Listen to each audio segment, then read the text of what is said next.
They called her desperate. They said she had appeared from nowhere, a merchant's daughter with careful eyes and a modest dress, and set her sights on a duke she had no business admiring. They said she smiled too deliberately, that she positioned herself too well, that women like her always did. They called her a fortune hunter. Not one of them, not a single soul in that glittering dining room, stopped to wonder why a woman who could buy the entire street they stood on would need to hunt anything at all. But that was the thing about Clara Voss. She had never needed anyone to understand her. She had only ever needed them to underestimate her. The invitation had come on a Thursday. Clara had read it twice, set it on her desk, and gone back to her ledgers. She had 3 shipments arriving from Lisbon before the end of the month and a contract dispute in Bristol that required her signature by Friday. A dinner at Ashford House was not, by any measure, the most pressing item on her list. But she had gone, because James Ashford had asked her himself, not through a servant, not through a note passed along by a mutual acquaintance, but in person, standing in the middle of Harriet Wyndham's drawing room with his hat in his hand, looking at her in a way that had made Clara set down her teacup very carefully before she answered. She had said yes. She had not, for a single moment, expected it to go well. Ashford House was everything Clara's own home was not: loud with candlelight, heavy with flowers, full of people who had known each other since childhood and had very little interest in knowing anyone new.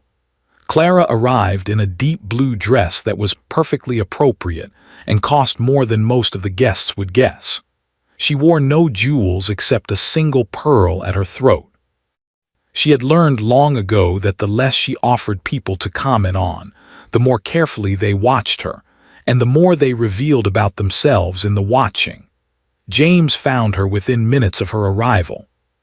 He was taller than she remembered, or perhaps it was simply that he seemed more at ease here in his own house than he had in Harriet's drawing room.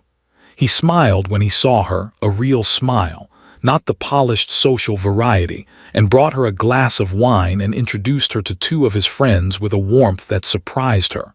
For an hour, it had almost been pleasant. Then Lady Ashford sat down to dinner. She was a small woman, James's mother, fine-boned, silver-haired, with the kind of composure that came from decades of sitting at the head of important tables. She had greeted Clara at the door with a smile so thin it barely qualified as one, and had placed her at the far end of the table, between a hard-of-hearing colonel and a young man who spent the first course talking exclusively about his horse. Clara had managed perfectly well. It was the 3rd course when it happened. Lady Ashford had been speaking to the woman beside her, loud enough to carry, which Clara suspected was entirely intentional, about the particular difficulty of a son who was too kind-hearted for his own good. "There are women," Lady Ashford said, lifting her wine glass with great delicacy, "who develop a very specific talent for recognizing opportunity. One cannot entirely blame them. It is, I suppose, a kind of survival." The table did not go silent, but several conversations slowed. "A fortune hunter," said the woman beside Lady Ashford, younger, less careful, saying plainly what the older woman had wrapped in silk, "is still a fortune hunter, whatever dress she arrives in." Clara did not look up from her plate. She heard the small, sharp intake of breath from across the table. She heard the colonel beside her go suddenly and awkwardly quiet. She felt, without looking, the turn of several heads, and she felt James, 4 seats away, go very still. She waited. The table waited. James said nothing. Clara set down her fork. She touched the corner of her mouth with her napkin. She looked up, not at Lady Ashford, not at the woman who had said the word, but at James directly, for just a moment. He was looking at her. His jaw was tight. His hand had closed around his wine glass. He looked like a man who was about to say something, who was choosing carefully whether to say it. He did not say it. Clara smiled. Not at him. At the table. At no one in particular, the kind of smile that meant absolutely nothing and therefore could not be argued with. "The lamb is exceptional," she said pleasantly to the colonel beside her. The colonel, grateful, agreed that it was. The conversation resumed. James watched her for the rest of the evening. She could feel it, careful, puzzled, with something underneath that she did not yet have a name for. When the guests began to leave, he appeared at her side before she could reach the door. "Miss Voss," his voice was low, "I must thank your mother for a lovely evening," Clara said. "Please." And she left. She did not look back. But she was smiling, really smiling, not the dinner table kind, before she reached the bottom of the steps. The morning after the dinner, James Ashford did something he was not particularly proud of. He asked questions. Not directly, he was a duke, and dukes did not go about openly investigating the backgrounds of women they had invited to their mother's table. But he had connections. A solicitor who knew everyone's business. A friend at his club who had spent 20 years trading in information as casually as other men traded in stocks. By Thursday, he had answers. Clara Voss, age 26. Father deceased 3 years past. Edmund Voss, textile merchant, modest operation, nothing remarkable. Mother deceased, Clara's childhood. No siblings, no living relatives of consequence. She occupied a house on Calloway Street that she leased, according to his solicitor, at a perfectly ordinary rate. She attended church on Sundays, accepted select invitations, and was known among those who knew her at all as quiet, composed, and not particularly forthcoming about herself. Respectable enough, his solicitor had said, with the tone of a man delivering disappointing news. But nothing there, your grace. Modest circumstances, careful woman. James had thanked him and gone to his club, and sat with a glass of brandy. He did not drink and thought about the way Clara had smiled at the end of that dinner. Not the smile she had worn at the table that had been armor, and he had recognized it as such with a shame that still sat uncomfortably in his chest.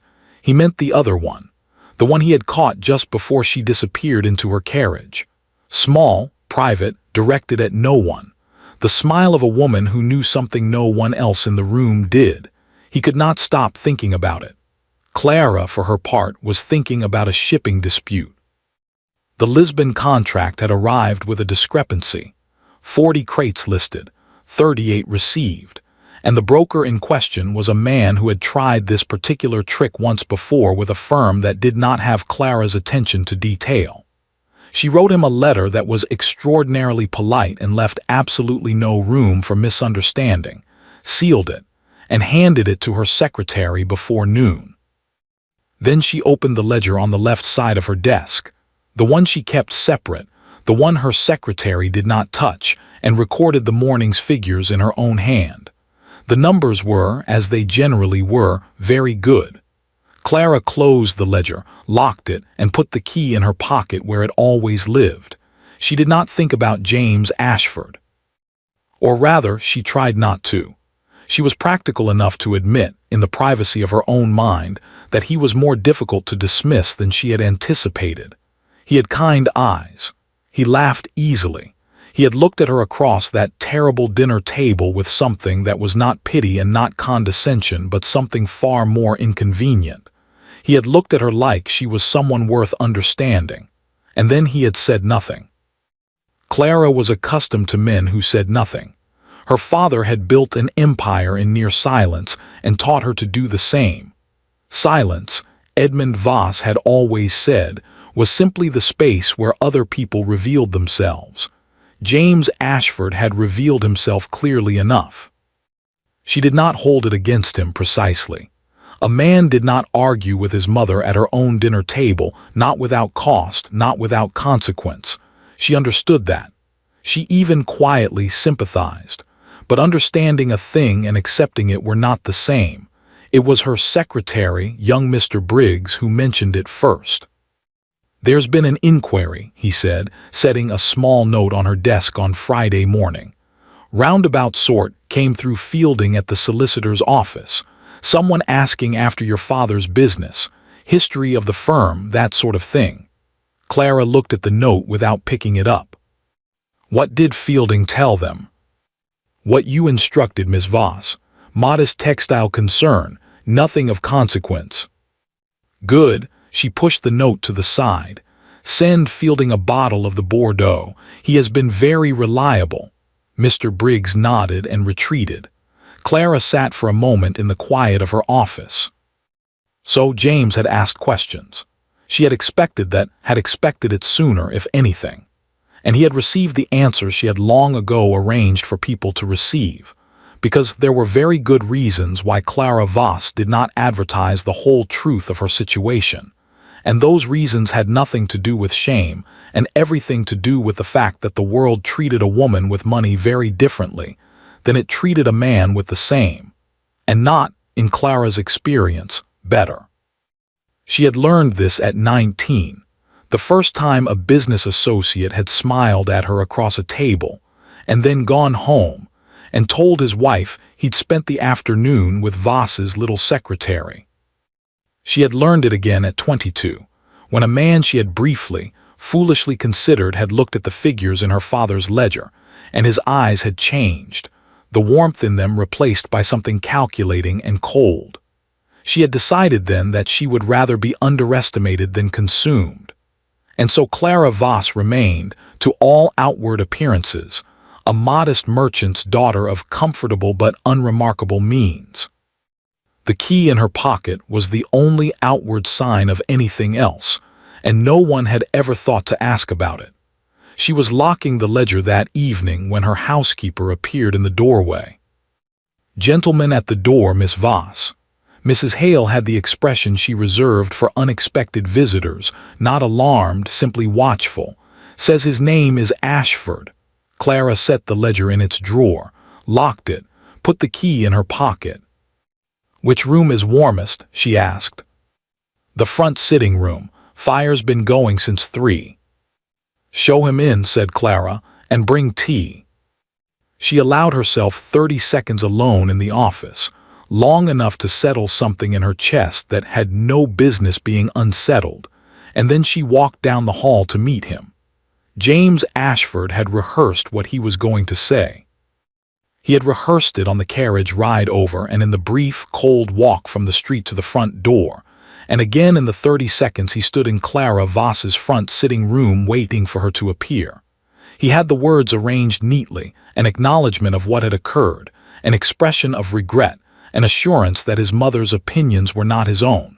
It was a good apology, measured, sincere. Clara walked in and he forgot half of it immediately. She was not dressed for company. She wore a plain dark dress, her hair simply arranged, no jewelry at all, and she looked, somehow, more herself than she had at the dinner, more present, as though the ballroom version of her had been a careful translation and this was the original. She crossed the room without hurry, gestured for him to sit, and settled into the chair across from him with the composure of a woman who had been expecting him, which he realized she probably had. "Your Grace," she said. "Miss Voss," he sat, "I came to apologize." "I know." A silence. Mrs. Hale appeared with tea, set it down, disappeared. Clara poured without asking how he took it milk, no sugar, which was correct, and handed him the cup. He accepted it, slightly thrown. "What happened at dinner," he began, "was inexcusable. The remarks that were made I should have." "You should have," Clara agreed pleasantly.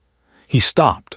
She looked at him over her own teacup with an expression that was not unkind but was entirely, immovably serious. "You were 4 seats away," she said. "Not 40, you heard it." "Yes." "And you said nothing." No, the word cost him something. He could hear it in his own voice. "I did not." "Why?" It was such a direct question, so undecorated, so devoid of the social cushioning that usually surrounded difficult conversations, that for a moment James simply looked at her. "I don't have a satisfactory answer," he said finally. "I know that too," said Clara, "which is why I'm asking, not to embarrass you. I'm asking because I'd like to understand what kind of man you are." James set down his teacup. In 20 years of social life, through 2 London seasons, 3 years managing a dukedom and more dinners than he could count, no one had ever said anything quite like that to him. People wanted things from him, feared him, deferred to him, flattered him. Occasionally they argued with him. They did not, as a rule, sit across from him in a plain sitting room and tell him calmly that they were trying to work out his character. He stopped, began again. My mother is not a woman who responds well to public contradiction. No, said Clara, I imagine she is not. It would have caused a scene. It would have, Clara agreed, on my behalf. The room was very quiet except for the fire. James looked at her. I handled it badly. Yes. I am sorry, Miss Voss, genuinely. Clara considered him for a moment, long enough that he felt it, the weight of her attention, careful and unhurried. Then she set down her own cup. I accept that you are sorry, she said. I don't accept the apology. He blinked. I beg your pardon. An apology repairs the person who gives it, Clara said with no particular heat. It relieves their conscience. What happened at that table did not injure my conscience, Your Grace. It injured my name, in front of 20 people who will repeat what they heard for the rest of the season. She folded her hands in her lap. Saying sorry to me privately doesn't repair that. James stared at her. He had come here expecting. He wasn't entirely sure what he had expected. Graciousness, perhaps, relief, the particular softening that most people produced when a duke arrived at their door to make amends. Clara Voss looked at him as though she were waiting for him to catch up. You're right, he said. I know. Despite everything, he almost laughed. You are remarkably unimpressed by me. I am trying, said Clara, to be fair to you. There is a difference. He looked at her for a long moment. The fire crackled. Outside, a carriage passed on the street. What would repair it? He asked. The name, as you say. I haven't decided yet, said Clara simply. I'll tell you when I have. It was a dismissal, gentle, absolute. James recognized it with a strange mixture of frustration and something else entirely, something he did not immediately examine. He stood, reached for his hat, and then he stopped. The room was modest. He had registered that when he entered, filed it away as confirmation of what his solicitor had told him. But he was looking at it properly now for the first time. The chair he had been sitting in was old mahogany, beautifully kept, the kind of piece that aged into its quality rather than out of it. The rug beneath his feet was Turkish, deep red, and not inexpensive. The books on the shelves behind Clara were not decorative. They were red, their spines worn, and there were a great many of them, and they were not novels. He looked at the titles nearest to him.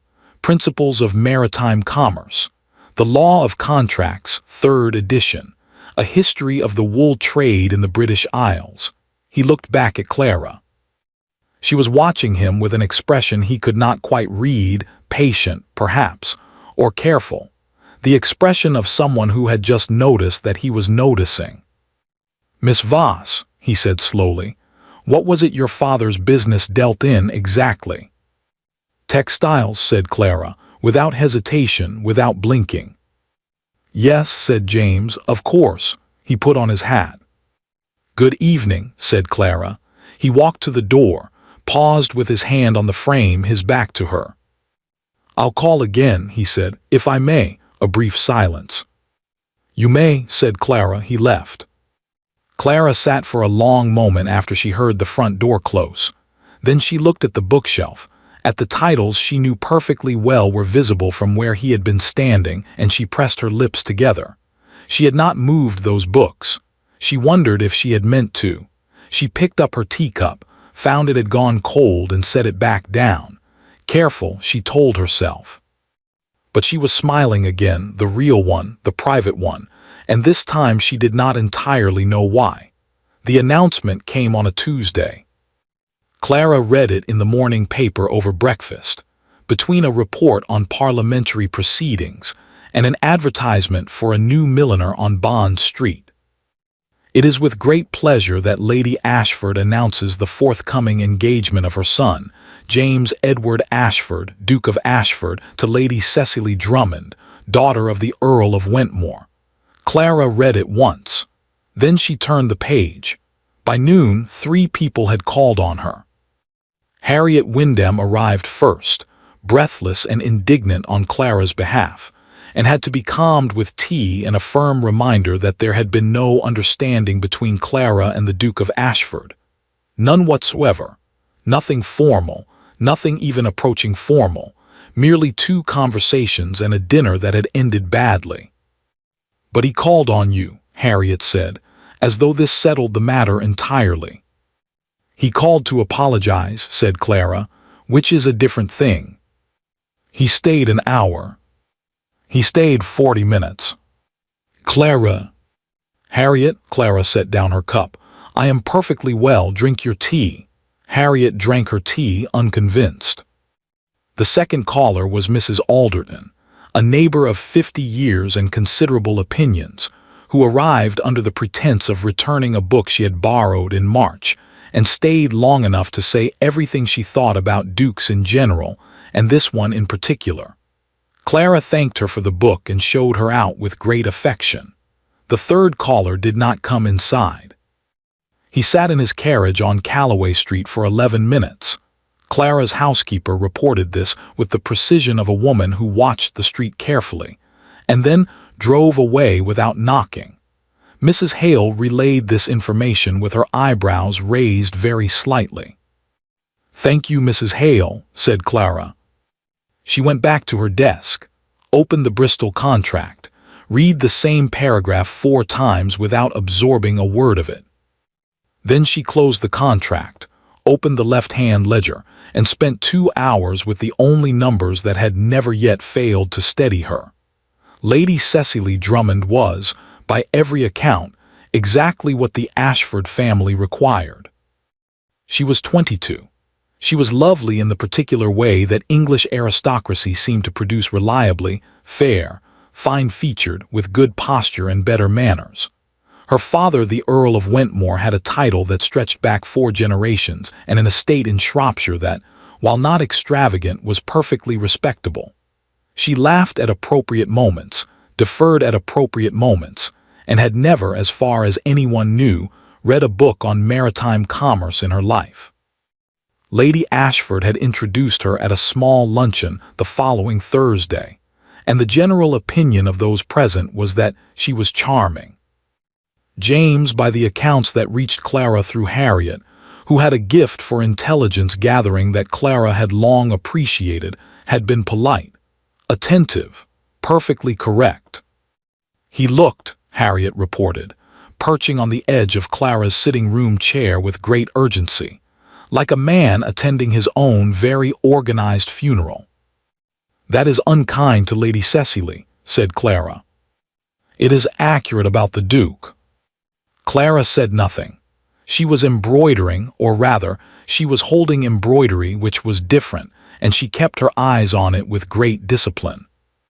"He asked after you," Harriet said. The needle stopped. "At the luncheon?" Clara asked very evenly. "Afterward, he pulled Edward aside." Edward was Harriet's husband, who moved in the same club circles as the Duke, and asked, quite casually, whether you were well.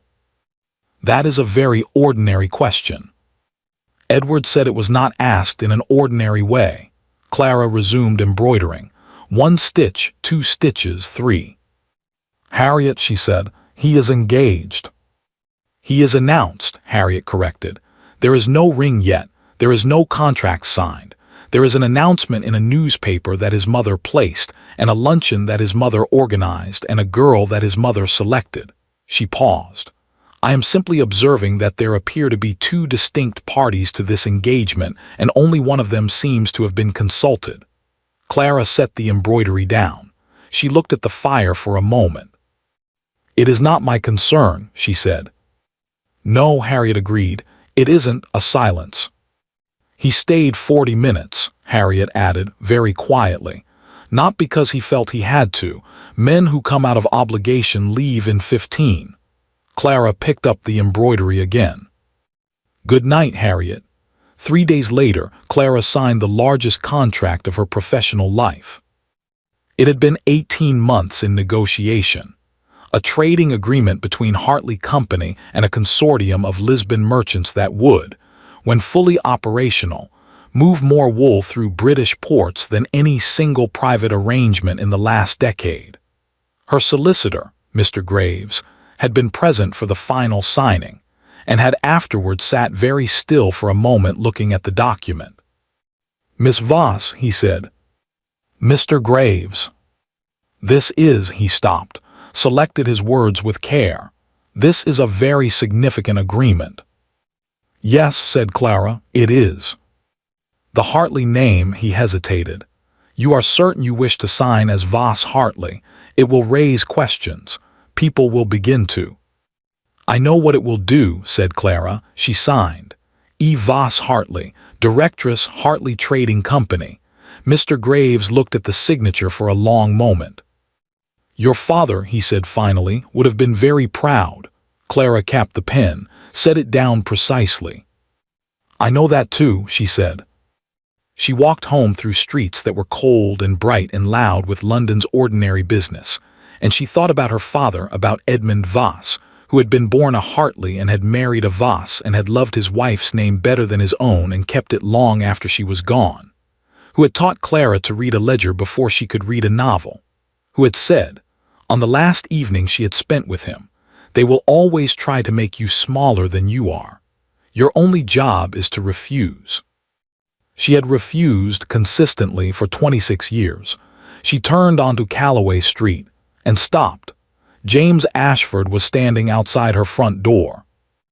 Not in his carriage this time. On foot, hat in hand in the cold, looking at the door as though he had not yet decided whether to knock. He turned when he heard her steps. They looked at each other across the short distance of the pavement. "You've been standing there a while," said Clara. It was not a question. Mrs. Hale would have reported otherwise. "Yes," said James. "You're engaged," said Clara. "I am announced," said James, and there was something in the way he said it, a precision that echoed Harriet's distinction so exactly that Clara felt something move in her chest that she did not welcome. She looked at him for a long moment. The cold had put color in his face. He looked tired, she thought, and determined, and somewhat miserable. "You should go home, Your Grace," she said quietly. "I know," said James.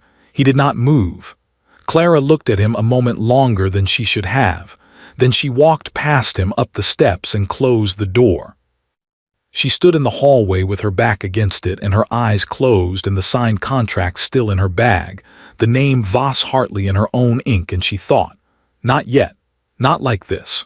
From outside, after a long moment, she heard his footsteps move away down the street. She did not move until she couldn't hear them anymore. The letter arrived on a Wednesday morning, and it was not addressed to James. It was addressed to his mother.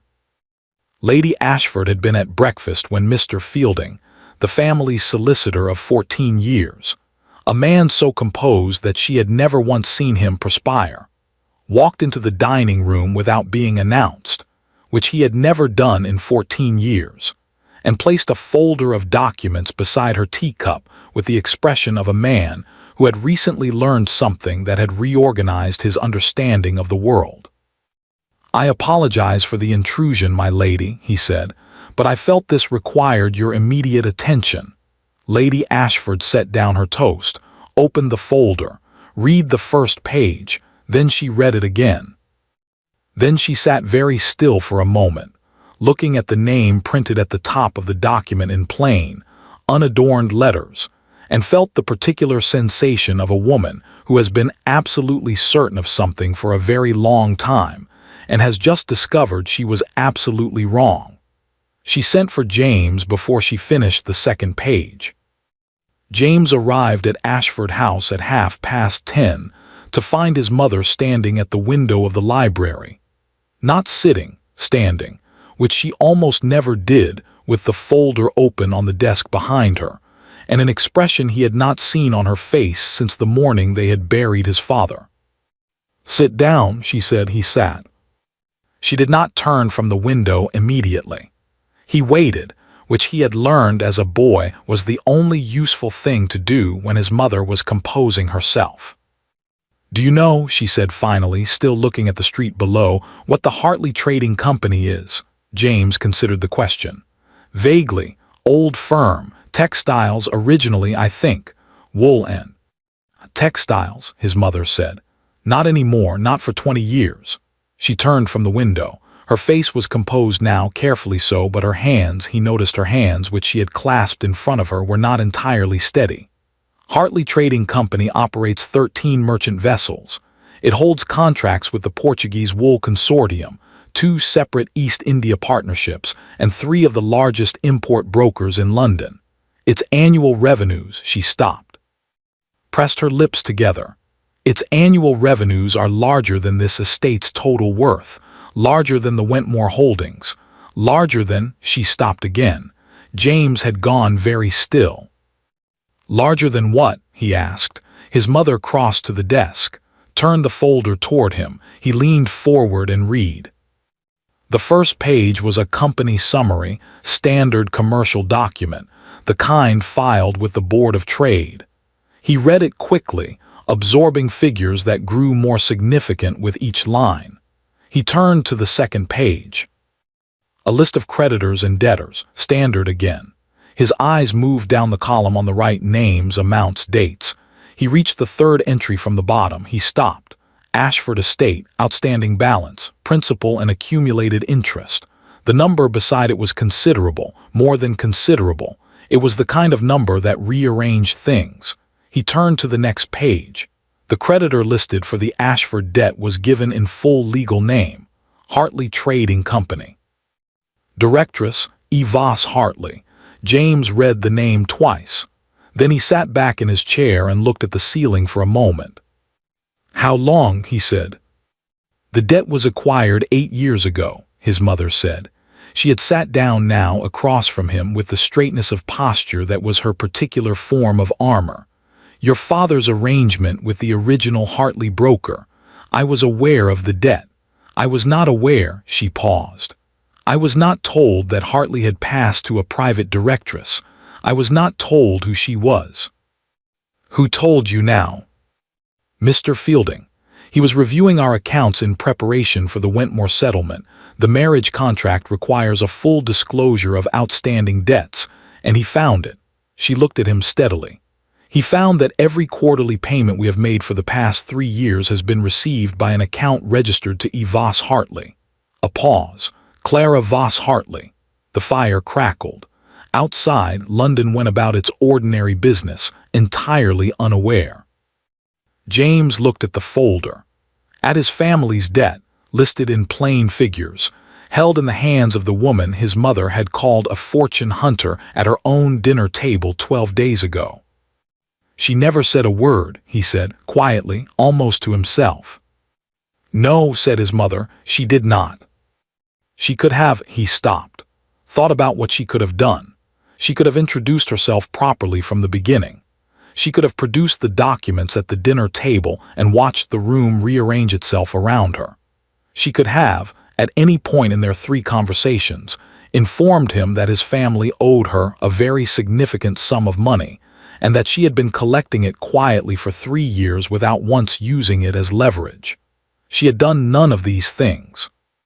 She had sat in her sitting room in a plain, dark dress and poured his tea, and told him that an apology repaired the person who gave it, not the person who received it. She had stood on a cold pavement outside her house and told him to go home. She had signed a contract. He remembered now, suddenly, what Harriet's husband Edward had mentioned at the club, something about a significant Hartley agreement. He had not connected it to Clara, had not had any reason to, and walked home through London carrying it and said nothing. "James." His mother's voice was careful, measured, the voice she used when she was navigating something she had not prepared for. "The Wentmore arrangement is not signed," he said. "The announcement has been made." "Announcements," said James, "can be retracted." Silence. His mother looked at him for a long moment. He could see her calculating, not coldly, not without feeling, but practically, which was how she had always approached the world in which he had, until recently, assumed was the only sensible way to approach it. She hid this, Lady Ashford said finally. Deliberately, she concealed who she was, what she was worth, what we owed her. A pause. That is not the behavior of a straightforward woman. No, James agreed. It is the behavior of a woman who has learned, presumably through considerable experience, that the world treats her better when it underestimates her. He looked at his mother directly. Can you tell me she was wrong to think so? Lady Ashford said nothing, which was, James knew, its own kind of answer. He closed the folder, stood. I need to speak with her, he said. James. Not about the debt. He picked up his hat from the chair beside him. The debt is irrelevant. It is most certainly not. It is irrelevant, he said again, more quietly, to what I need to say to her. He left his mother sitting very straight in the library, the folder of documents on the desk between them, and walked out into the cold morning with the particular focus of a man who has spent too long being careful and has just decided, with great clarity and some relief, to stop. He went to Calloway Street. Mrs. Hale opened the door and informed him that Miss Voss was not at home. Where is she? James asked. Mrs. Hale, who had, in Clara's service, developed a very sophisticated understanding of which questions to answer and which to deflect, looked at him for a moment with the expression of a woman making a decision. She walks on Wednesday mornings, she said. The park, East Path usually. She takes an hour. James looked at her. Mrs. Hale looked back at him with perfect composure and absolutely no indication that she had said anything at all. Thank you, he said. He found her 20 minutes later. She was on the East Path, as Mrs. Hale had said, walking at a pace that was purposeful rather than leisurely, her coat dark against the gray morning, her hands in her muff, her breath making small clouds in the cold air. She was alone. She was looking straight ahead and thinking about something with the focused expression he had learned to recognize as her working face, the face she wore, he now understood, when she was calculating something that mattered. She saw him when he was still some distance away. She did not stop walking. She slowed slightly, a barely perceptible adjustment, and then continued at the same pace, so that when he reached her they fell into step together as though it had been arranged. For a moment neither of them spoke. The park was quiet, a few other walkers at a distance, bare trees, the sound of their footsteps on the gravel path. You've seen the documents, Clara said. It was not a question. This morning, said James. Mr. Fielding is thorough, she said. I always expected it would be him. You expected it. Eventually, yes. The marriage settlement would require disclosure, I knew that. She paused. I didn't know it would be quite this soon. James looked at her profile. She was watching the path ahead, composed, present, entirely herself. Why didn't you tell me? He asked. Clara was quiet for a moment. A long moment, long enough that he didn't think she was going to answer, and then she did. Because I needed to know something first, she said. What? She stopped walking. He stopped beside her. They stood on the gravel path in the cold gray morning, and Clara turned to look at him properly for the first time since he had found her, and her expression was not guarded, not careful, not the measured composure she generally presented to the world. It was something quieter than that, something more tired and more honest and more frightened than she probably intended him to see. I needed to know, she said, whether you were a man who could look at a woman with nothing or what appeared to be nothing and find her worth something anyway. She held his gaze steadily. I have a great deal of money, Your Grace. I have learned at some cost that money makes people very interested in a woman and not at all interested in the woman herself. She paused. I did not want to be interesting to you because of what I was worth. I wanted to know if I was interesting to you because of, she stopped, looked away briefly, looked back. Because of me. The trees were bare and still. Somewhere across the park a bird called once and went silent. James looked at her for a long time. "Clara," he said. It was the first time he had used her name. Not Miss Voss, her name, just her name, said quietly on a cold Wednesday morning in a park where no one was watching. She went very still. "I came to your house to apologize," he said, "before I knew any of it. I stood outside your door in the cold like a fool before I knew any of it. I have thought about you every day for 2 weeks." He stopped, steadied himself. "Every day for 2 weeks, and not once, not for a single moment, was I thinking about what you were worth." Clara looked at him. Her eyes were very bright. She blinked once carefully. "You are announced," she said. Her voice was steady, barely. "I know. Lady Cecily has done nothing wrong." "I know that too." He took one step toward her. "Clara, I have handled almost everything about this badly. I did not speak when I should have. I allowed things to proceed that I should have stopped. I have been careful and measured and appropriately ducal." The word came out with a weariness that surprised even him. "And I am standing here in a park in the cold telling you that I would like very much to stop being all of those things, at least for the next 5 minutes, and simply ask you." "Don't," said Clara softly, not unkindly. He stopped. "Don't ask me anything," she said, "while you are still announced to someone else." She met his eyes. "I have waited for things before. I am not afraid of waiting." A pause. "But I will not be the reason a young woman is humiliated. Not even," she stopped. "Not even," he said. She looked at him for one long, unguarded moment. "Go home, James," she said, very quietly. His name, just his name the first time, returned to him like something precious handled carefully. "And then come back." She turned and walked on down the path. He stood and watched her go, steady, purposeful, her coat dark against the gray morning, and felt something settle in his chest that was not peace exactly, but was the thing just before it. He went home.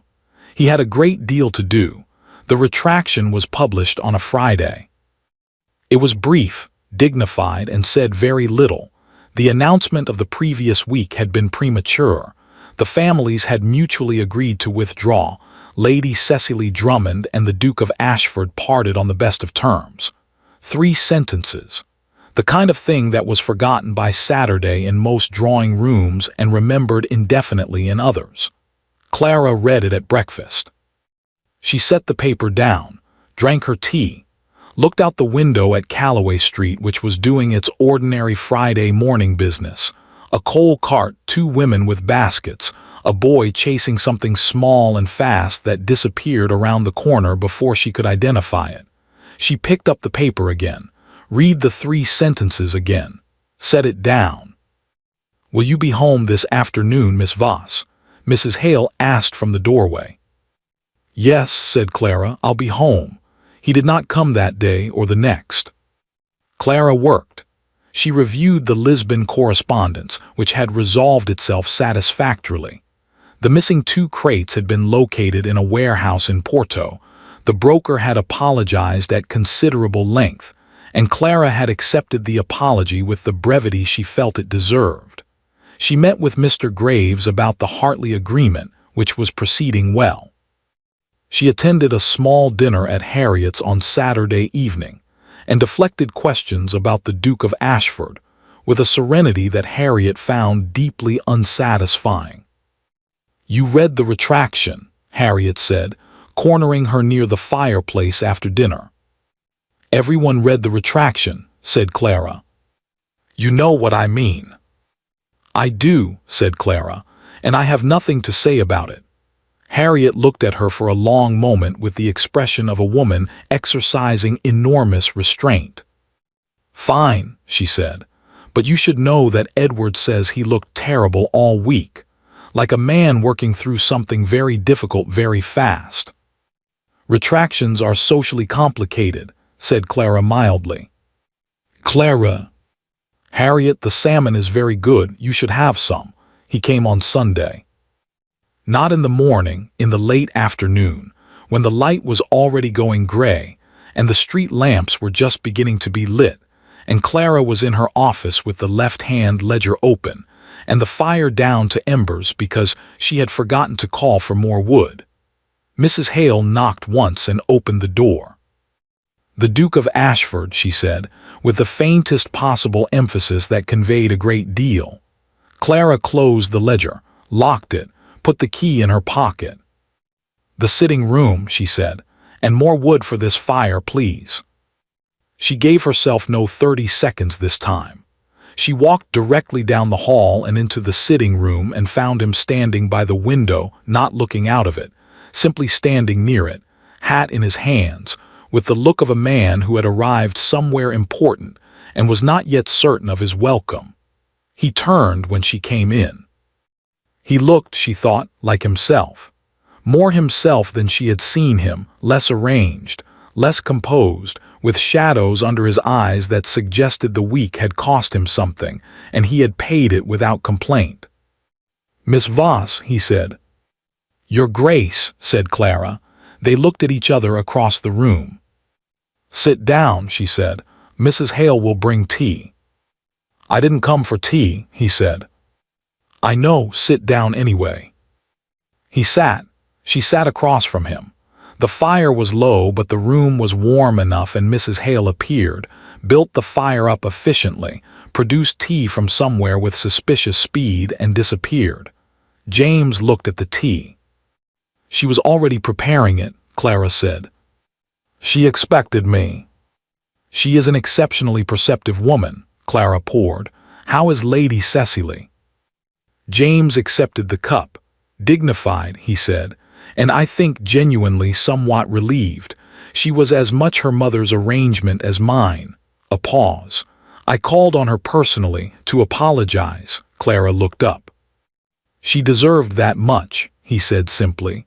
Clara looked at him for a moment. Something shifted quietly in her chest. "Yes," she said, "she did." A silence. Not uncomfortable, the particular silence of two people who have a great deal to say and are deciding where to begin. James set down his cup. "I want to speak about the debt," he said. Clara shook her head slightly. "That isn't necessary." "It is necessary to me." His voice was quiet but very firm. "Please." She stopped, nodded once. "My family owes you a significant sum," he said. "It has been owed for 8 years. You have collected the quarterly payments without fail and without, at any point, using the debt as any kind of instrument. You have not threatened, you have not leveraged, you have not, as far as I can discover, told a single person." He paused. "You could have ruined us. At any moment in 3 years you could have called the debt in full and we would not have been able to meet it." He looked at her steadily. "Why didn't you?" Clara was quiet for a moment. Outside the window, the street lamps were fully lit now, small warm circles in the gathering dark. The fire crackled. The clock on the mantel marked the half-hour with a single soft chime. "Your tenants," she said. James blinked. "I beg your pardon." "The Ashford tenants." She folded her hands in her lap. "When I first acquired the debt, when my father's company absorbed the original Hartley portfolio and I went through the accounts myself, I looked into the estates. It is standard practice. You want to understand what you hold." She paused. "The Ashford tenants were well kept. Good cottages, reasonable rents, a school on the estate grounds that your father had built and you had maintained. When the harvest failed in the second year, do you remember? 1887. Several estates reduced their tenant support significantly that season." "We did not," James said slowly. "You did not," Clara confirmed. "You absorbed the loss. The estate ran at a deficit for 2 quarters and you covered it, and you did not reduce a single tenancy or raise a single rent." She looked at him directly. "A man who does that in a bad year is not a man whose estate I wish to destabilize, and so I held the debt." A pause.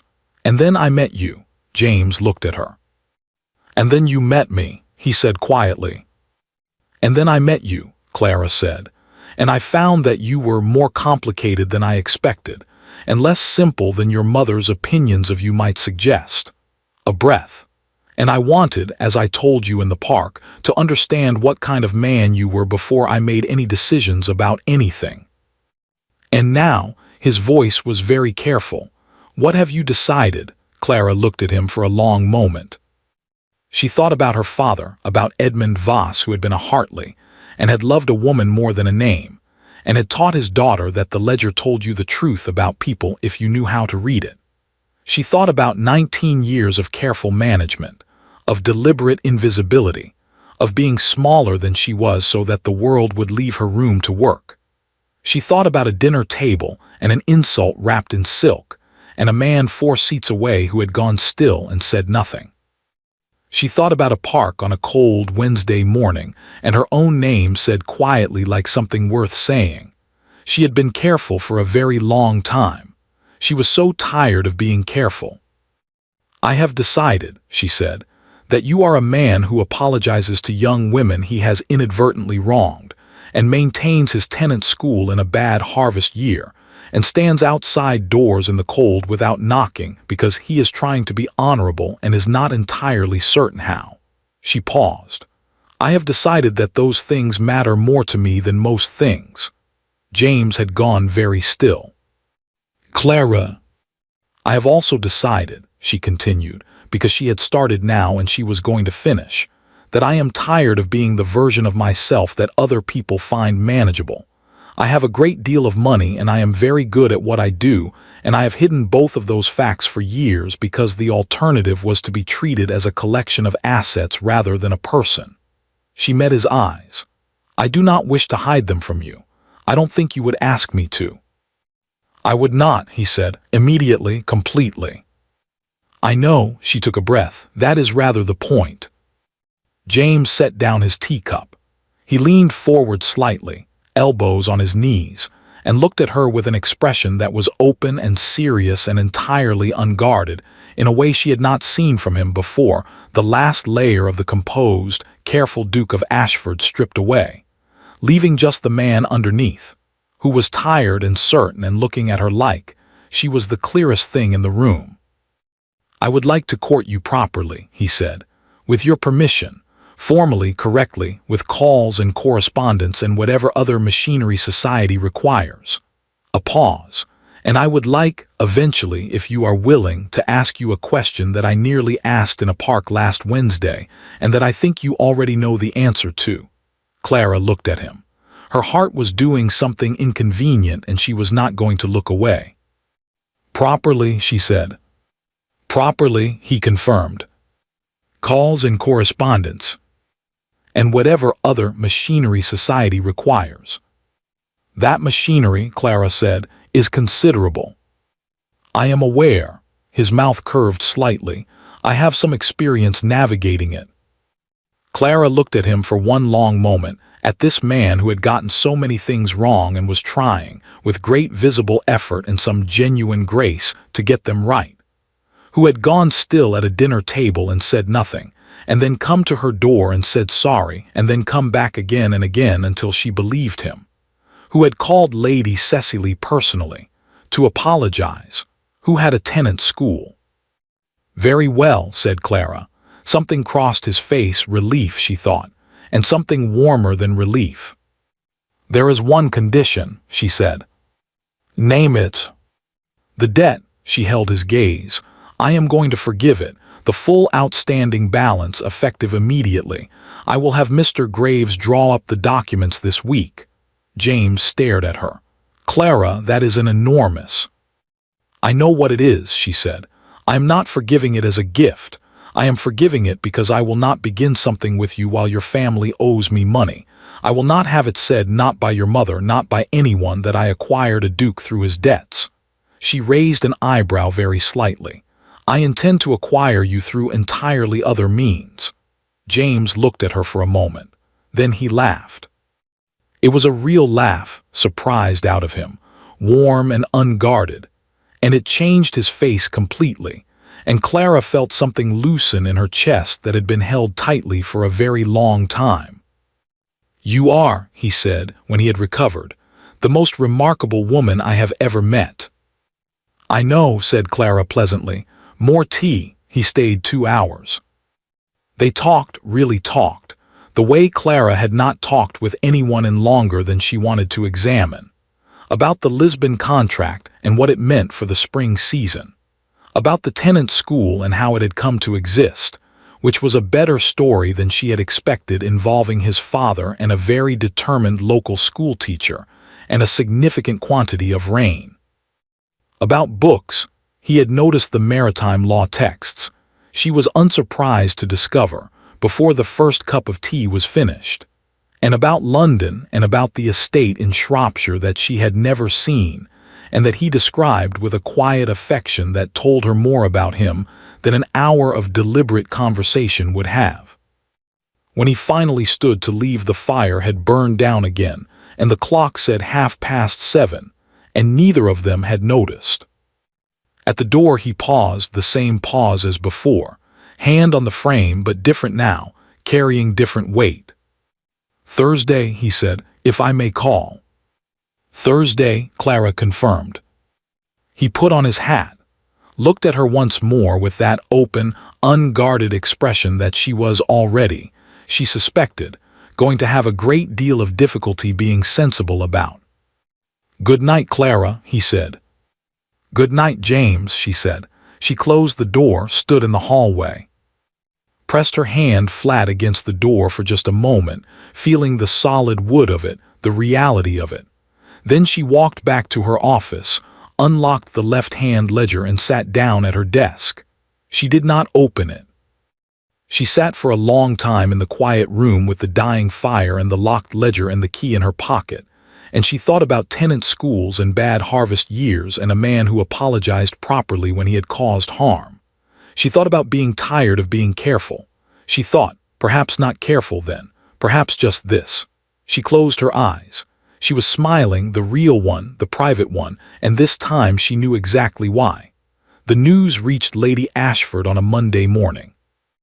Not through James. He had told her Sunday evening, after returning from Calloway Street, in the library where all their most significant conversations seemed to occur. He had sat across from her and told her quietly and completely. The debt was being forgiven. He intended to court Miss Voss formally, and he would appreciate her cooperation in the matter. Lady Ashford had said very little.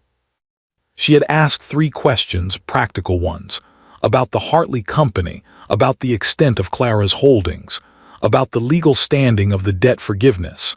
And James had answered them with the patience of a man who had prepared himself for a longer battle and was mildly surprised to find the gates unmanned. Then she had said good night and gone upstairs. James had stood in the library alone for a moment, looking at the chair where she had sat, and thought that he did not entirely know what that meant. His mother's silences were not all the same. Some were the silence of acceptance.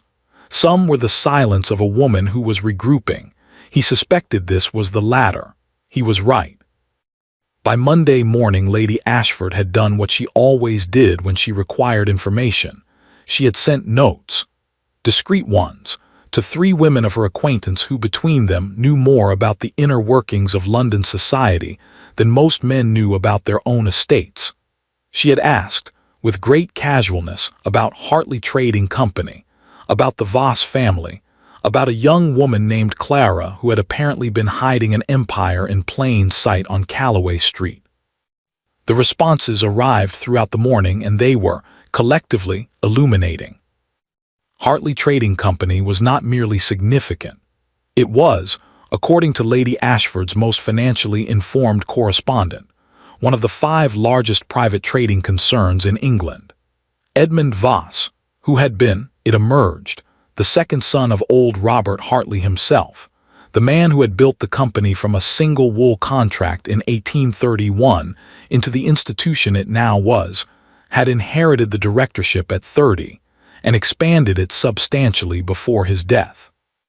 His daughter had taken the reins at 23, operating under the Voss name for reasons that several people seemed to know were deliberate, but none had chosen to advertise, and had in 3 years grown the company's revenues by a figure that made Lady Ashford set down her correspondence and look out the window for a rather long moment.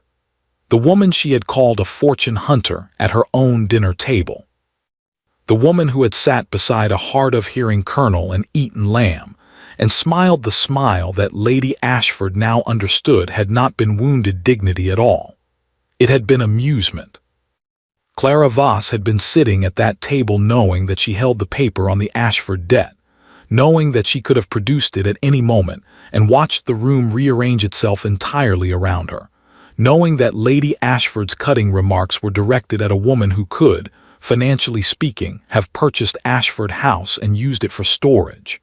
And she had smiled and said the lamb was exceptional and gone home. Lady Ashford sat with this knowledge for a long time. She was not, despite what her behavior at that dinner might have suggested, a stupid woman. She was a proud one, proud in the particular way of people who have spent decades managing something precious and precarious, and have learned to protect it through sheer force of vigilance. The Ashford title was old. The Ashford estate was old. The Ashford money, and this was the part that Lady Ashford had spent 20 years carefully not examining too directly, was considerably less robust than the title and the estate suggested. She had known about the debt, had known about it as one knows about a chronic ailment, aware of it, managing it, not discussing it. She had not known who held it.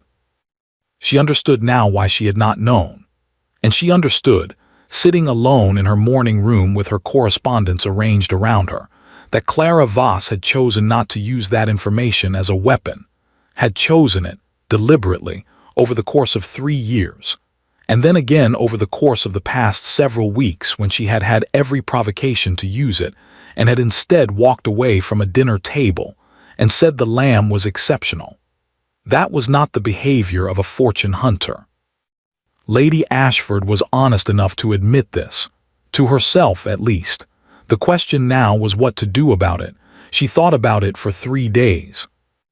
During those 3 days James called on Clara twice, on Thursday as arranged, and again on Saturday, and came home both times with the particular quality of distraction that Lady Ashford recognized because she had seen it once before, very long ago in his father. She did not ask him about it. She watched and thought, and was honest with herself in the privacy of her own rooms in a way that she was rarely honest anywhere else. She had been wrong. Not merely incorrect about Clara's financial situation. She had been wrong in a more fundamental way, the kind of wrong that was harder to examine and harder still to name. She had looked at a woman she did not know and assigned her a category and treated her accordingly, and she had done it in public, and she had done it cruelly. And the fact that Clara Voss was worth 3 times the Ashford estate did not make it wrong. It had been wrong before that was known. It would have been wrong if Clara had been exactly what Lady Ashford believed her to be. She sat with this too. It was not comfortable. Lady Ashford had not had a great deal of practice sitting with discomfort.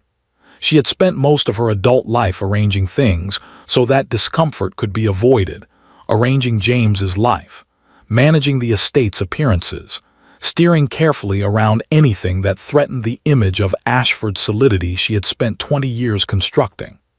It was exhausting work, and she had done it without complaint because someone had to and it had fallen to her.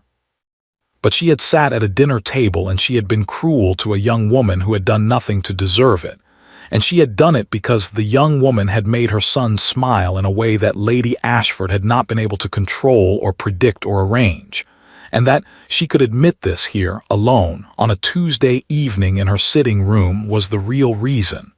Not the money, not the title, not the family. Fear. She had been afraid of a woman who made James smile like that because she had not seen it coming, and she could not manage it, and she had responded to that fear by being unkind. Clara Voss had known all of this, Lady Ashford suspected, had understood it with the clarity of a woman who had spent years reading people more carefully than they read themselves, and had said the lamb was exceptional. Lady Ashford made her decision on Wednesday morning. She called for her carriage.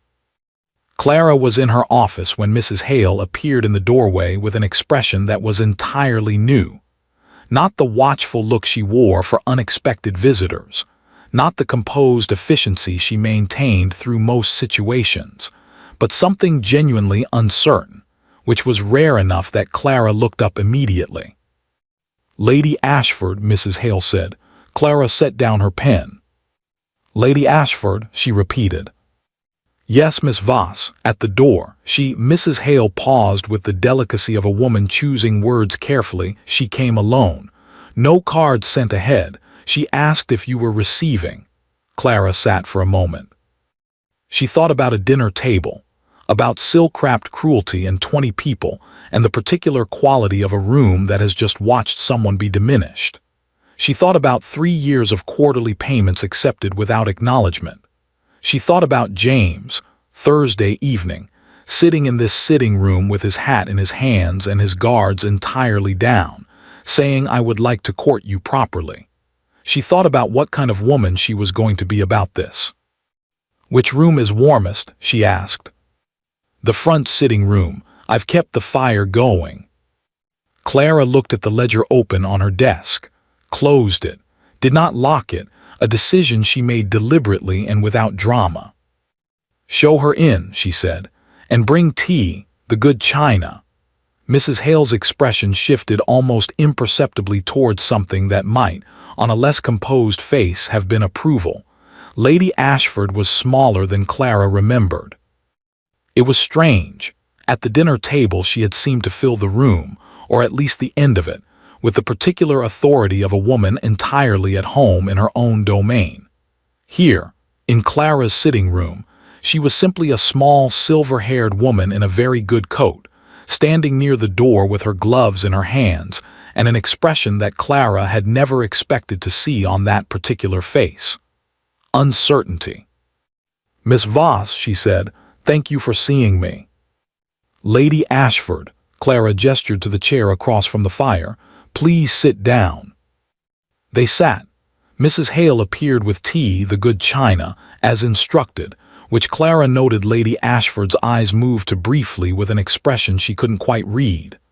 Clara poured without asking, because she already knew milk, no sugar. She had watched carefully at the dinner and handed across the cup.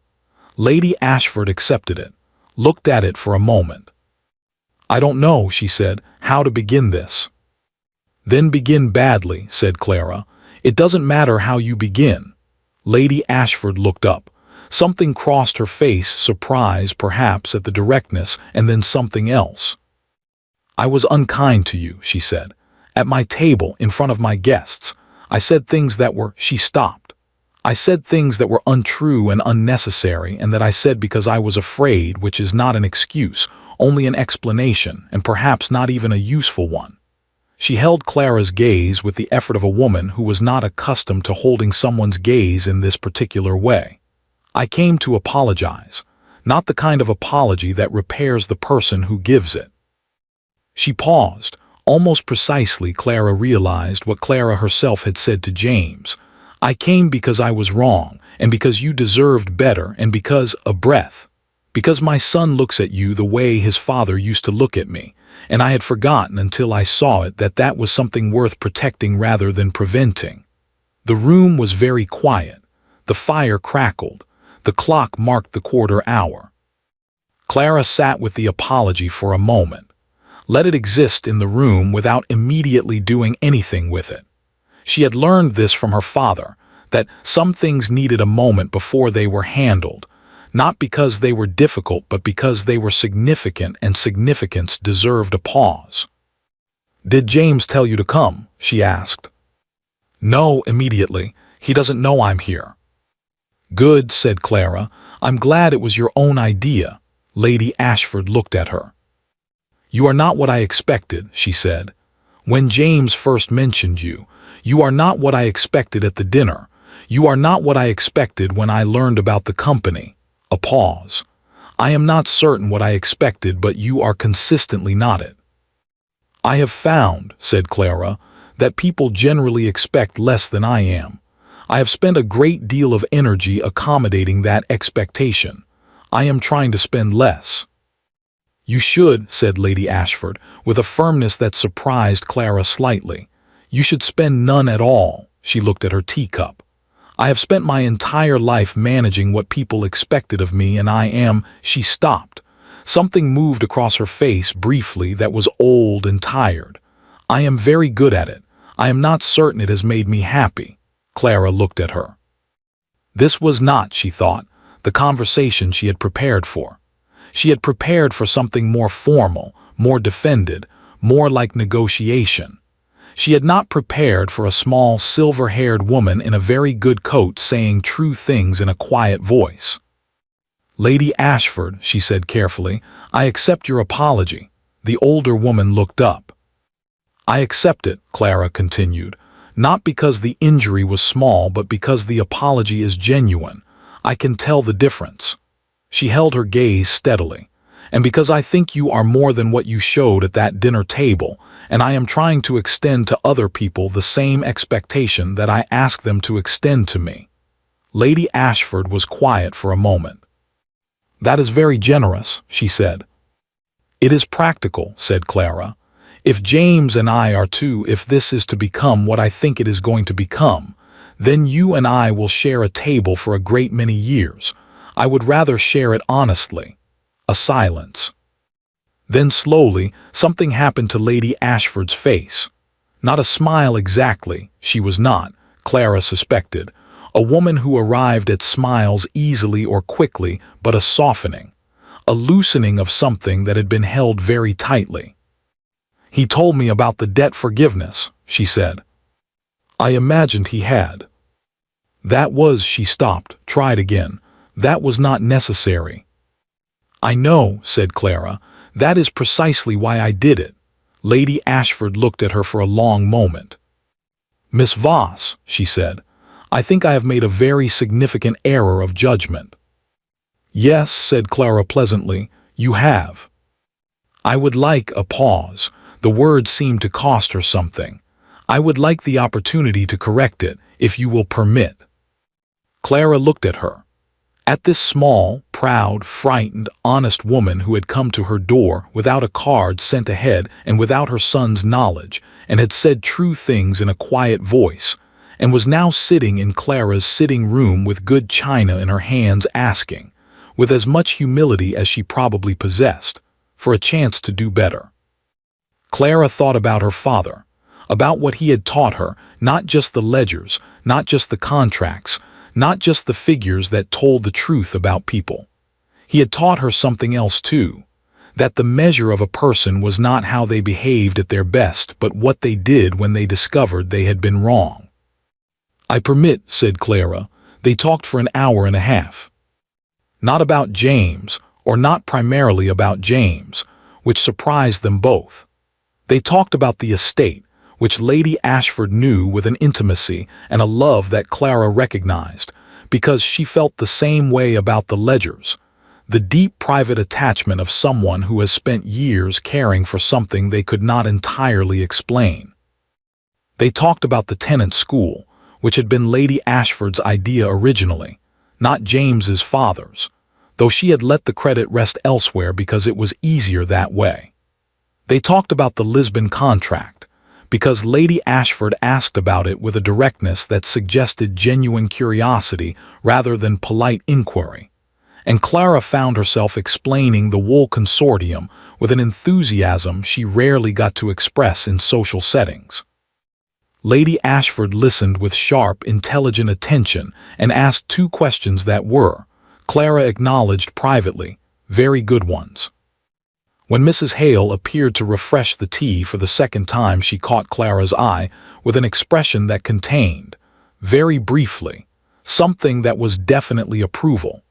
When Lady Ashford finally stood to leave, the afternoon light had gone entirely, and the lamps were lit. At the door she paused, and Clara thought, with a private amusement she kept entirely off her face, that the Ashford family had a habit of pausing at doors. I would like, Lady Ashford said, if you would consider coming to dinner, a small one. This time you will be properly placed. A pause that carried some effort. Beside James. Clara looked at her. Next Friday, said Lady Ashford, if you are free. "I will make myself free," said Clara. Something moved across Lady Ashford's face, relief and something warmer. "Good," she said, "good." She put on her gloves with great precision. "Miss Voss," she said without looking up from the buttons, "my son is not always good at saying the things he feels. He is better at showing them. The tenant's school, the harvest year," she paused. "Watch what he does. It will tell you more than what he says." Clara looked at her. "I know," she said softly. "I have been watching." Lady Ashford looked up, met her eyes, and this time it was a smile, small, effortful, entirely genuine. "Yes," she said. "I rather thought you had." She left. Clara stood in the hallway and listened to the carriage move away down Calloway Street and thought about tenant schools and harvest years and a woman who had come to her door without a card and said true things and asked, with as much humility as she had, for a chance to do better. She thought, perhaps this is what it looks like. Not the perfect beginning, the corrected one. She went back to her office, unlocked the ledger, looked at the figures for a long moment, the Lisbon contract, the Hartley revenues, the line where the Ashford debt had been and where she had already instructed Mr. Graves to enter the forgiveness in red. She picked up her pen. Then she set it down again, went to the window, looked out at Calloway Street, which was dark now and lamplit and entirely ordinary. She was thinking about Friday. Friday came with cold, clear skies and the particular quality of winter light that made London look, briefly, almost beautiful. Clara arrived at Ashford House at 7. The same door, the same steps, the same butler who had admitted her the first time with the careful neutrality of a man paid to treat all guests identically regardless of private opinion. But this time, different. This time there was no placement at the far end of the table between a hard-of-hearing colonel and a young man with a horse. This time the gathering was small, 8 people, not 20, all of whom greeted her with the warmth of people who had been, she suspected, quietly briefed. This time Lady Ashford met her at the door herself, which was not required and was therefore significant, and said, "Miss Voss, I am so glad you came," with a formality that was none the less genuine. And this time James was there when she came into the drawing room. He turned when she entered, and the expression on his face, before he arranged it into something more composed, was the same expression that Clara suspected she was wearing herself and was managing with slightly more success. He crossed the room, took her hand briefly, correctly, in greeting. "Miss Voss," he said. "Your Grace," she said. His eyes were doing something that was very difficult to look at steadily. "You came," he said, quietly just to her. "You asked," she said, eventually.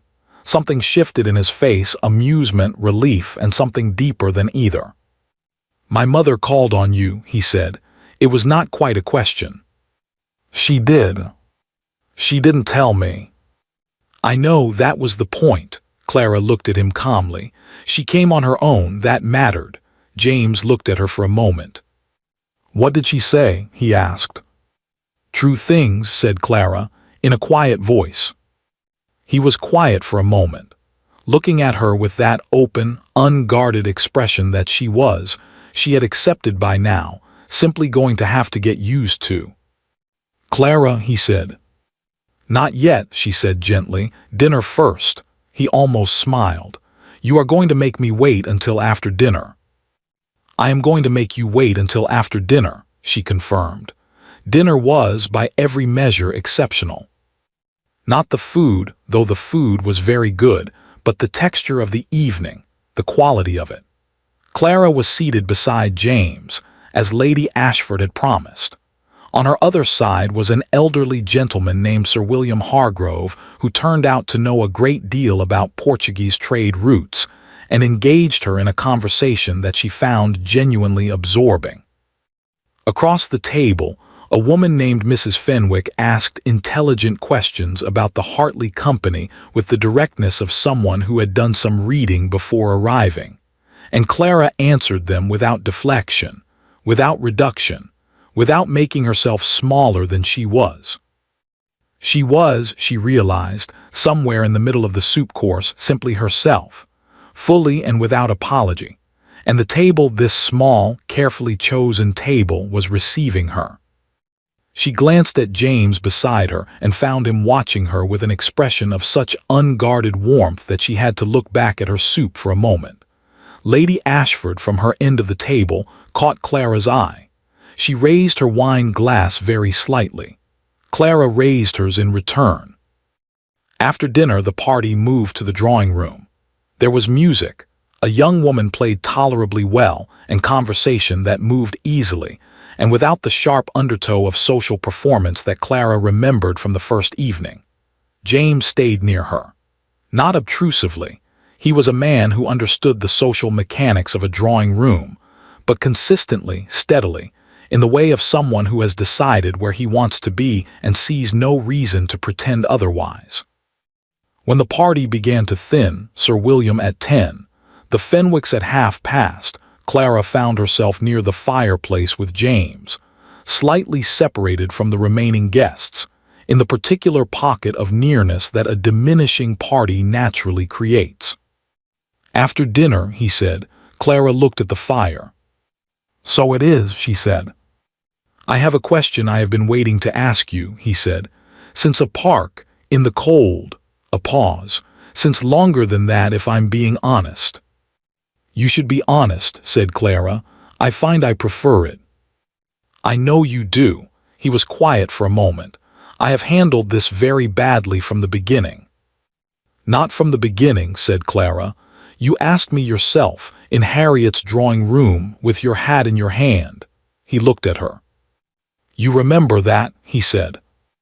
"I remember everything," said Clara simply. He was quiet for a moment.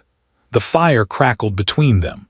Across the room, Lady Ashford was speaking with Mrs. Fenwick, and Clara was aware, without looking, of the older woman's attention. "Clara," James said, very quietly, "I would like to ask you to marry me." The fire, the clock, the distant murmur of the last guests. Clara looked at him. She thought about Calloway Street and the left-hand ledger and the key in her pocket. She thought about 18 months of negotiation and a Lisbon contract signed in her own name. She thought about being smaller than she was so the world would leave her room to work, and about being tired, so tired, of being careful. She thought about a man who stood outside doors in the cold and apologized to young women properly, and maintained a tenant school in a bad harvest year.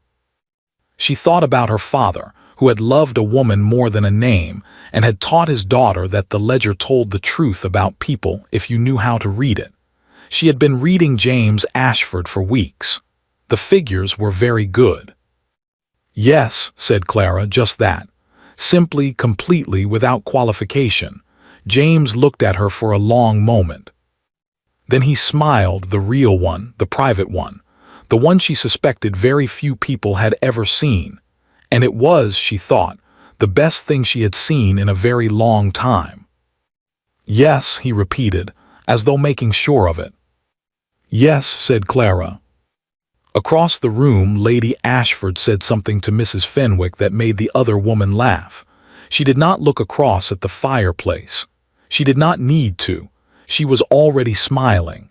The dining room at Ashford House had not changed.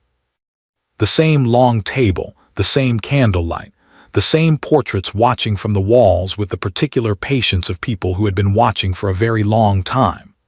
The same silver that required 3 footmen to polish and that Lady Ashford had once told Clara, in a moment of rare candor, she had considered selling twice in the lean years and had not been able to bring herself to do either time. The same room, but everything else was different. It had been a quiet wedding. Clara had wanted that, not from modesty, not from any wish to diminish the occasion, but because she had spent enough years managing appearances for other people's benefit, and she saw no reason to begin her marriage by performing it for an audience. James had agreed immediately, which she had noted and appreciated. Lady Ashford had required a slightly longer conversation, during which Clara had listened patiently, and then said, very gently, that a small wedding now left room for a very significant dinner party later, at which Lady Ashford could invite everyone she wished and present the new Duchess of Ashford to society at whatever scale she felt appropriate. Lady Ashford had thought about this for a moment. How small, she had asked. Family and close friends, said Clara, 20 at most. 30. 25. Done, said Lady Ashford, and Clara had understood in that moment that they were going to manage each other very well. The ceremony had been on a Tuesday morning in early spring, in the church on the Ashford estate in Shropshire, with 23 guests and thin, cold sunshine through old stained glass, and James standing at the front of the church in a way that made Harriet Wyndham, in the third row, reach for her husband's handkerchief before the service had properly begun. Clara had walked in alone. She had considered this carefully and decided that she was not a woman who needed to be given away, having never been anyone's to give. James had understood this without needing it explained, which had confirmed something she already knew about him. She had worn ivory, simple, well cut, with no ornamentation except the pearl at her throat that she had worn to the first dinner. A private continuity that only she knew the meaning of, and then James, when she told him afterward, who had looked at her with the expression she still had not entirely learned to receive without her breath catching slightly. They had said their vows. James had said his, looking at her in a way that made 23 people feel they were witnessing something private, and none of them look away. Clara had said hers steadily, completely, without a single qualification. Harriet had used the entire handkerchief. The estate in Shropshire was everything James had described, and several things he hadn't. It was large, larger than she had imagined, which was saying something, because Clara Voss Hartley had a well-developed imagination for scale. It sat in a valley between two low hills with a river running along the eastern boundary, and the kind of deep old trees that suggested the land had been cared for consistently for a very long time. The house was old stone, ivy-covered on the south face, with windows that were slightly uneven in the way of windows that had settled into their frames over centuries, rather than being put there recently. Clara had stood in front of it on the afternoon they arrived, and looked at it for a long time. "It needs work," James said beside her, not defensively, simply honestly, in the way she had come to understand was his natural mode when he was not being a duke at anyone. "It needs love," Clara corrected. "Work is just what love looks like when applied to buildings." James had looked at her. "I'm going to write that down," he said. "You don't need to, I'll remind you." The tenant school was in the village, a 10-minute walk from the house, a solid stone building with 4 rooms and a yard, and a teacher named Mrs. Patterson who had been there for 11 years, and who greeted Clara on her first visit with the frank assessment of a woman who had very little time for pretense, and had decided, after approximately 4 minutes, that she approved. Clara had liked her immediately. She visited the school every week. She had proposed within the first month 3 improvements: a new roof on the east wing, an expansion of the lending library, and a small scholarship fund for promising students whose families could not support secondary education, and had funded all 3 from her own accounts before James had finished reading the proposals. He had found her at her desk that evening. "You didn't need to do that," he said. "I wanted to," said Clara. "It's a good school, it deserves to be a better one." James had looked at her for a moment, at his wife, at her desk, with her ledgers and her contracts and the key in her pocket and the complete, quiet confidence of a woman entirely at home in herself. "What?" said Clara without looking up. "Nothing," said James. "I'm just looking at you." "That is not a productive use of your afternoon." "I disagree," said James. Clara looked up, found him smiling, the private one. She had discovered in the months since the wedding that it appeared more frequently than she had initially thought, which she considered one of the more significant pieces of information she had ever gathered. She looked back at her ledger, but she was smiling too. The dinner party was in November. Lady Ashford had planned it for 3 months with the focus and precision of a general who has been given a very significant campaign and intends to distinguish herself. The guest list had expanded from 30 to 42, which Clara had noted without comment, and the menu had been revised 4 times, and the flowers had been a source of considerable discussion that Clara had removed herself from entirely on the grounds that she had a Lisbon contract that genuinely required her attention, and Lady Ashford was manifestly better qualified to have opinions about flowers. Lady Ashford had accepted this division of labor with something that was, increasingly, the expression she wore when Clara said something she found sensible. They had developed, over the course of the year, a relationship that Clara had not anticipated and that she suspected Lady Ashford had not either. It was not warm, precisely, not yet, perhaps not ever in the way that some relationships were warm. But it was honest, and it was, underneath the honesty, something that Clara had come to think of as mutual respect arrived at through difficulty, which she valued more than warmth that had cost nothing. Lady Ashford had appeared in the doorway of Clara's office one afternoon in August and stood for a moment looking at the left-hand ledger, and the papers spread across the desk, and Clara in the middle of it, all with her pen and her quiet focus. "Your father taught you all of this?" she had asked. "He taught me to read it," said Clara. "I taught myself the rest." Lady Ashford had looked at the room for another moment. "I have been thinking," she said carefully, "about the East Wing, the repairs. I have some thoughts about the funding arrangement if you are willing to discuss it." Clara had set down her pen. "Sit down," she said, "and tell me."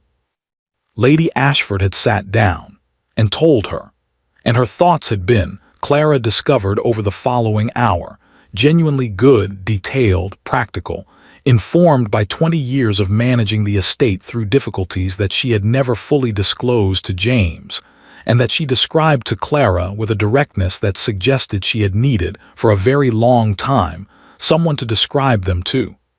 They had talked for 2 hours. At the end of it, Lady Ashford had stood, smoothed her skirts, and paused at the door, the Ashford habit, the door pause, which Clara had by now documented in at least 3 family members. "You are good at this," Lady Ashford said, not as a compliment exactly, as an observation, the kind one makes when one has been looking at something carefully and has arrived at a conclusion. "I know," said Clara. Lady Ashford had almost smiled. "Yes," she said, "I know you know." The November dinner was, by every measure, a triumph. 42 guests in the Ashford dining room, the silver polished to its best, the flowers deep red, Clara noted, exactly right, arranged along the center of the table with the kind of restrained elegance that was Lady Ashford's particular genius. The conversation was warm and various, and ran from politics to the Portuguese wool consortium, to a lively argument about a recent novel that Clara had not read, but James had, unexpectedly, which she filed away as information about him she had not yet had. Clara sat at the end of the table. Not James's end, her own end. The Duchess's end. The chair that was hers now by right and title and the simple fact of occupation, and she sat in it with the ease of a woman who had not needed the title to know her own worth but was not, she had decided, going to pretend she didn't enjoy having it recognized. She wore deep green, sapphires at her throat, a wedding gift from James, chosen by him without assistance, which had told her something about how carefully he had been paying attention.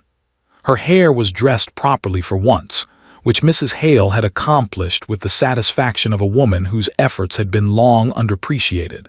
She looked, Harriet had told her in the drawing-room before dinner, like someone who had always belonged here. "I have always belonged somewhere," Clara had said. "This is simply the first time the room agreed."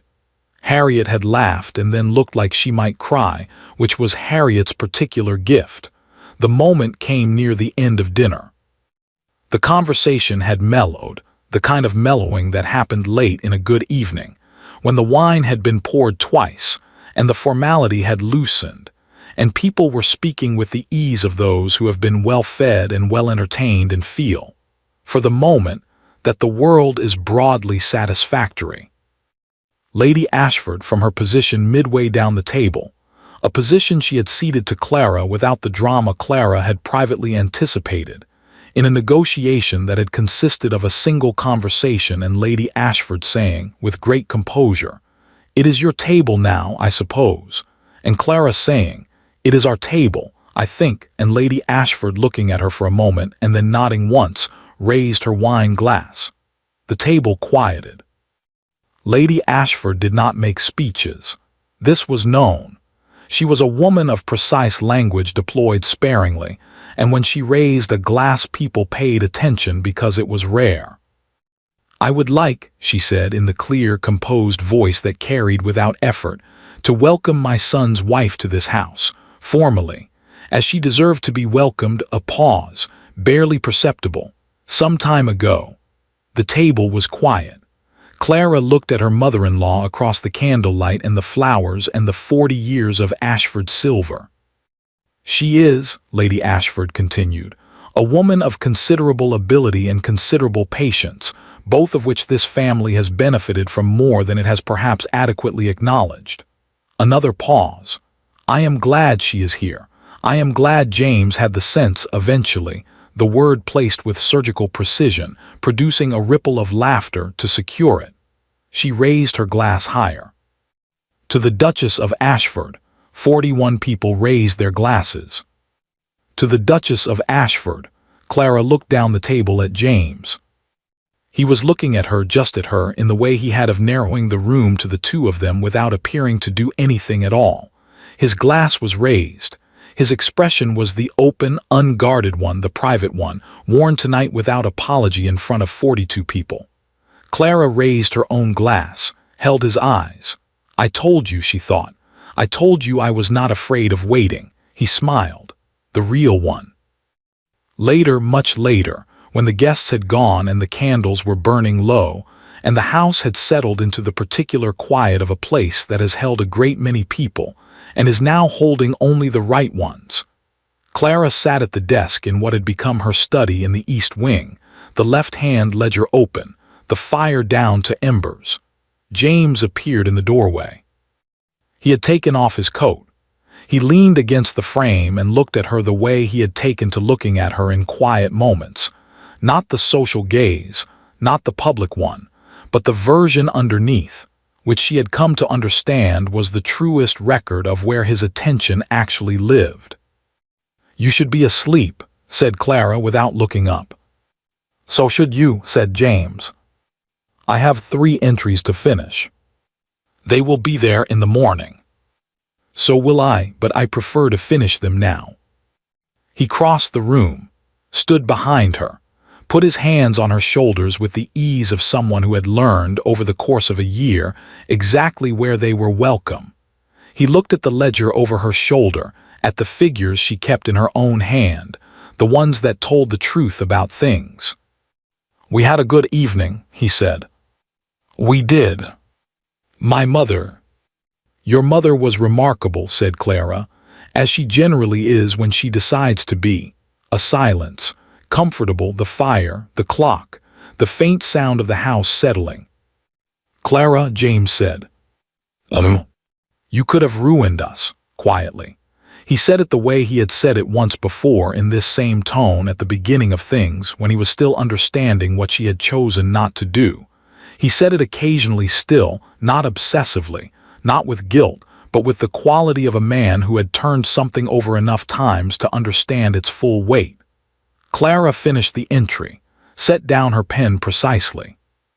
"I know," she said. She closed the ledger. She looked at the fire for a moment. "My father used to say," she said, "that the ledger tells you the truth about people if you know how to read it." She paused. "I read yours very carefully." "And what did it say?" Clara turned her head and looked up at him over her shoulder, at her husband, in the lamplight, in the study that was hers, in the house that was theirs, in the life that she had built and chosen and refused to make smaller than it deserved to be. "It said," she told him, "that you were worth the wait." James looked at her for a long moment. Then he leaned down and said something very quietly, just for her, that was not recorded in any ledger and did not need to be. Clara closed her eyes. Outside, the Shropshire night was cold and deep and very still. The river ran along the eastern boundary of the estate.